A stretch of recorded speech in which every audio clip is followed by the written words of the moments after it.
Hey friends, if you wish to download Microsoft Excel for free legally in Windows, then please watch this video. I will guide you through the process. Now, obviously, it is not available for free, but there's a hack. So you can go to office.com and hit enter. Now sign into it.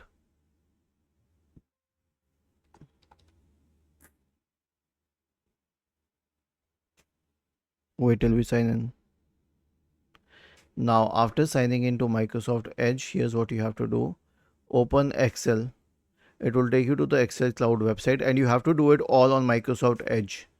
Click on these three dots at the top right corner, select more tools, select apps, and click on install this site as an app. Name it Excel. Click on install. Okay, now it has installed Excel web as an app. You can search for Excel in the Windows search bar and it will appear, and then you can open Excel.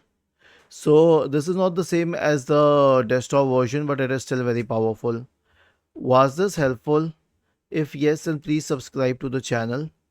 If not, then let us know in the comment section of the video on how we could help you further. Thank you for watching this video and have a nice day.